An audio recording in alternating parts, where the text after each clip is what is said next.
Welcome back, Six Family. We back again for another reaction video. Runner up, we got some Assassin's Creed Shadows IGN review. So, bro, like I said before in one of the other videos, I'm not like a huge IGN fan like that, but I was curious about this review in particular with IGN. And I've been following this game since they pretty much announced it, because I feel like me and everybody, if you're an Assassin's Creed fan, that you've been waiting for them to finally touch on Japan. So we got us one here, even though it's been a lot of controversy with the characters and not being historically accurate and all that. But I don't play games. I don't care if it's an historical accurate situation, bro. I just want to play a good game. Like, I feel like people are so butthurt about little stuff and not just enjoying the game for what it is nowadays. But yeah, man, we're gonna hop into this IGN review and see what they're saying, just out of curiosity. So shout out to IGN. I'll post a link down in the comment section, not the comment section, sorry, but the description, for you guys to go check out for yourselves. But hey, without further ado, let's hop into this, y'all. Let's see what IGN has to say about Shadows. I hope it's good. I really want to play this game, but I don't want it to be bad. Let's see, y'all.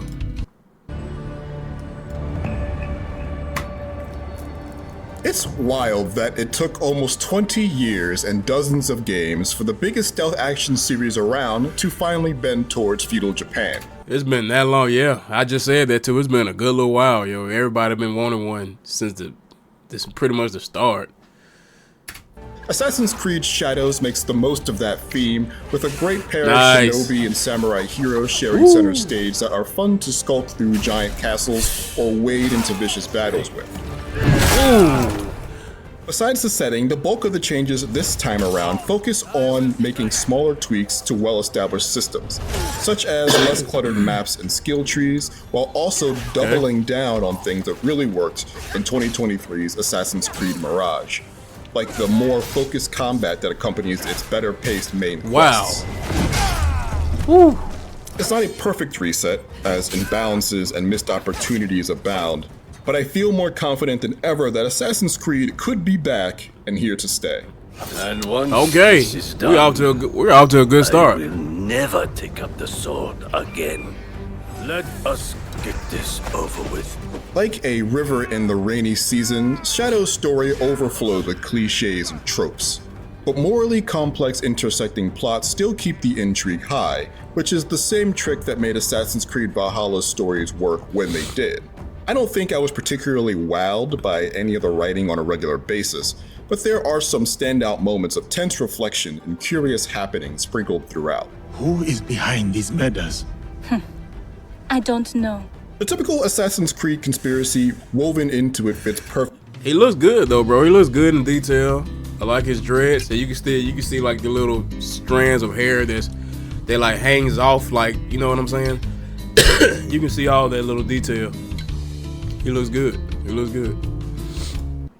Perfectly within the war-torn Sengoku period of Japan too, like a hidden blade snugly in its wrist sheath. It's still a bit too full of go here, do that quests as bridges between major moments, but Shadows is organized in a way that can be enjoyed in pieces and at your leisure without getting too lost between plot points. That horse Almost armor's cool. How one might enjoy a good book. The leads themselves are wonderful. You spend a lot of the early game with the sharp-witted and She looks good too though. But I just really noticed, like, Yusuke, I think that's his name, his little hair, like, it looks cool. brooding Naoe, who is among the last shinobi warriors of the Iga clan, a role thrust upon her by tragedy. That tragedy befell her in part by the hands of the charismatic Hulk Yasuke, who is a tireless warrior for justice. Yasuke. When they begin Brutal working together, combat. they are frequently each other's most reliable counsel, with different perspectives on the events going on around them. Perhaps in that chance lies the seed of redemption for each of us. In other words, they truly do balance one another. And while I don't think either one would win popularity contests against some of the other series stars like Ezio or Edward, together they serve as a bright light in the center of a largely dark tale of revenge. It's gonna be hard to beat Ezio in popularity.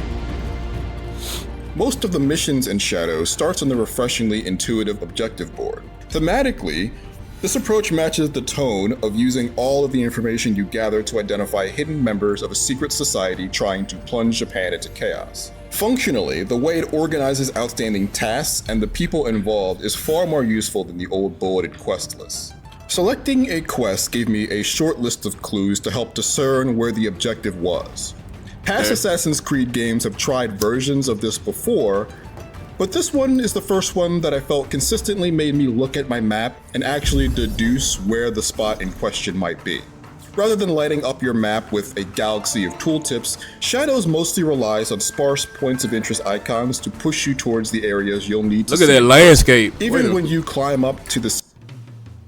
Yo, can you go back? Can you go back? Oh, like, you know, is this a backdrop or what? Because this looks like, wow. Signature high points to take a good long look at your surroundings. You'll see a bunch of these things that tell you that there's something out there, but you're gonna have to go check them out for yourself to know what. This game does look pretty good though. I can't wait to play it and look at it like in a native resolution, you know what I mean? But hey, this looking pretty good right now, y'all. I love this. I could feel my brain starting to detangle Look at the scale. the checklist conditioning that years of these games have instilled in me. Most of these undiscovered locations fall into a number of reliable categories, like castles you can infiltrate and attempt to steal special gear from, or any of the many villages scattered across Japan. But you can't be sure unless you take them in for yourself. Okay. A common thing I would always stop to handle whenever I came across them were world activities. These are smaller locations and events that, when completed, add knowledge points to your characters, adding new options to their skill trees. Not all these events are exciting, but they often don't take too long and the points are worth it in the end. And some can add an interesting distraction from the action for a short spell. That does not look fun right outings, there. I spent some time at the hideout. After collecting minerals, crops, and wood out in the world, you can use those resources to build and upgrade important buildings here that give you access to new assets. I spent the majority of my time at the forge managing my equipment, while other important buildings provide features that can be managed in places outside of the hideout, like the new summoning ability from the dojo, which let me call in help from certain allies I met during my adventure. Cool. Cool.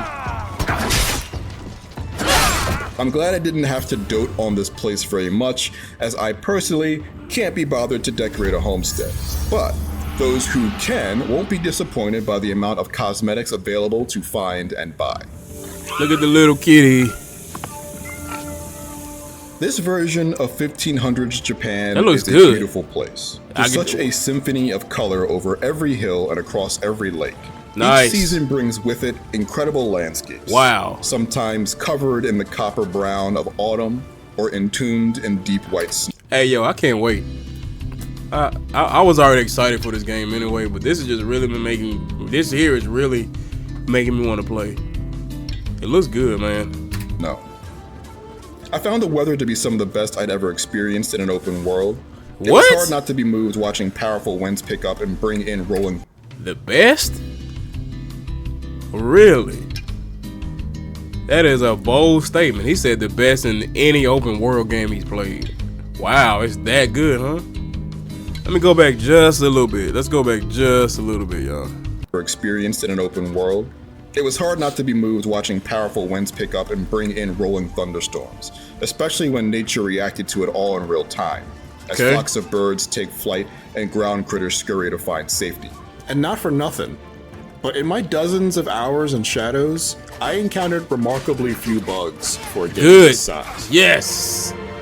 That's what I wanted to hear. The 40-hour main story revolves around 40 unmasking hours. and eliminating members of a deadly organization called the Shinbaku. Once you've chosen the target, Do you guys think this game's gonna be 100 hours? Shit, he said 40. It's just a story. And some people might take longer than that. This is gonna be a pretty big game. their multi-mission arcs give you regular opportunities to handle the situation with either Yasuke's might or Naoe's stealth. I love her Scenarios parkour. where one is more useful than the other. In general, there are remarkably few quests where Naoe isn't better suited for the task at hand. I'm not allowed here. Naturally. Quiet. She's better with stealth and climbing, If the right? Assassin's Creed playstyle is a combination of concepts like exploration, parkour, stealth, and combat, Naoe can do all of these competently, excelling at parkour and stealth in particular, while Yasuke can't climb very well or sneak around much due to his size and general lack of grace.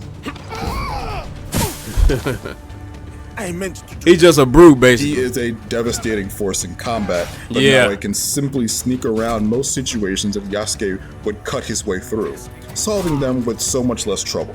As much as I like Yasuke, he's far more limited and one-dimensional, with Okay. large parts of this game not quite designed to take advantage of his strengths. It's I want to play with both. I want to kind of balance both of them out. Even though I do slightly favor Yusuke, I've always been a guy for their brute. Like even when I play like MMO RPG games, I'm always choosing like the warrior. I like that. Let's run in and just duke it out type of style more than the sneaking and stuff. But I want to play both. particularly disappointing because Shadows does find ways to tailor missions around both of their skills on occasion, Hey. usually in bigger, more pivotal, and more important battles where both heroes need to operate together to succeed. These special missions are separated into sections that allow you to choose which character to proceed with. Okay. I was just about to get into that too. I'm like, is it going to be like Spider-Man 2? Or like, like a GTA situation where you have to swap? So, okay. So you can choose any one of them on any mission, right? Let's see. Important battles where both heroes need to operate together to succeed. These special missions are separated into sections that allow you to choose which character to proceed with, changing what's asked of you depending on your choice. It's Okay. awesome, and made the more homogeneous space between these moments a real bummer. Combat overall is more challenging and thoughtful than in the past.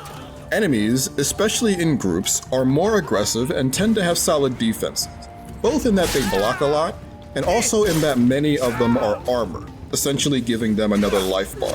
Effectively taking them down means Boom. having a solid defense of your own, dodging and deflecting their blows to make them vulnerable, Wow. and taking advantage before they recover, though the camera can really struggle to keep all of the action in frame.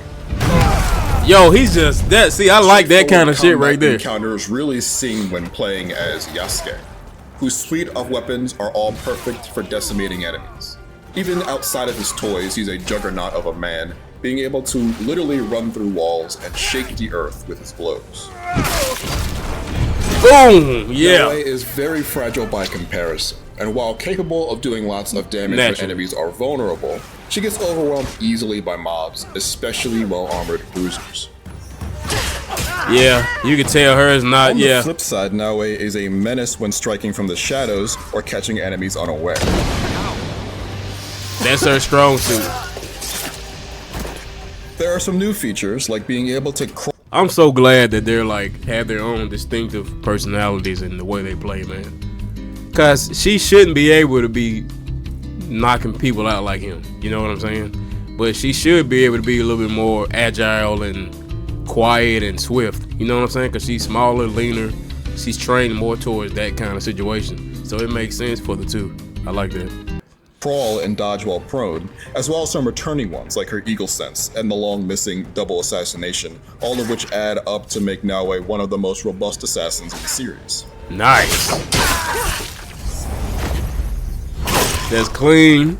Enhancing clean. your combat abilities is mercifully less tedious than Valhalla's skill constellation. Naoe and Yasuke have skill trees focused on their weapons and specialities, with every node feeling far more impactful than simple passive damage bonuses, which still exists, but in small amounts. Gaining new abilities is obviously the most impactful, but some of the real hidden gems add new functionality to weapons, like being able to turn certain attacks with Naoe's chain sickle into grapples that let you pull enemies into obstacles or off of cliffs. That's nice. Man, they doing this. Speaking of excess, Shadows takes a big step backwards from the work done around your inventory in Valhalla or Mirage. There are far too many pieces of randomized, color-tiered gear to pick up from fallen foes or earn as forgettable quest rewards that had no chance of making it into my rotation. Some might do as last-minute stopgaps to keep your stats in line with the bad guys, but only until you find that next piece of legendary gear or earn enough resources to level up a piece you already like. Yes. The skills in legendary gear, like this armor that has a chance to negate range attacks entirely, are impactful in a way that the generic buffs that you get from the lower tiers of gear never even come close to. Wow. Yo, Assassin's Creed Shadows takes a flashing blade to the series' established norms, trimming them to a more precise form in lieu of chopping them down outright. Combat is aggressive and requires more intentional parrying and skill management than in the past. And exploring the gorgeous provinces of Sengoku period Japan is encouraged thanks to a revamped map that de-emphasizes collecting icons and checking off lists. Naoe and Yasuke are well-realized and memorable protagonists, even though most of the story they drive said memorable. Predictable paths. Both have unique playstyles that bolster each other's weaknesses, but they are ultimately imbalanced by the fact that you can make use of the stealth and exploration skills of the Master Shinobi far more than the superhuman strength of the samurai. This isn't the Assassin's Creed that will change the minds of folks who have never connected with the series before. But for those of us with lots of hours logged into the Animus, the sum of Shadow's parts provide a refreshing realignment that you should not skip. Okay.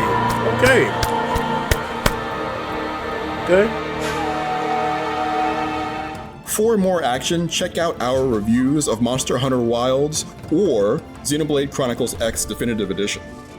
And for everything else, stick with IGN. Okay, IGN. Hey, that was a good, respectable review, I feel like.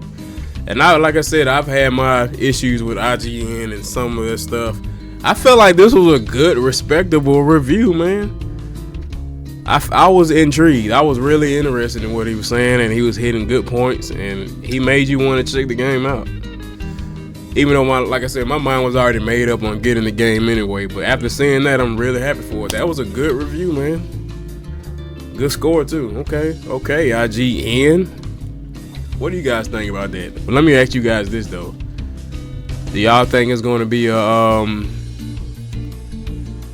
could it be better than Ghost of Tsushima? I know that's going to start a war down in the comment sections, but I'm just curious because I love Ghost of Tsushima. Could this possibly be better? Guess we're going to have to find out for ourselves, huh? I'm excited, y'all. If you guys plan on getting this, let me know down in the comment section, y'all. But I'm going to get on out of here, y'all. That's it for that review. If you like what I do here, give me a like and a subscribe. Catch you cats in the next video. See you guys.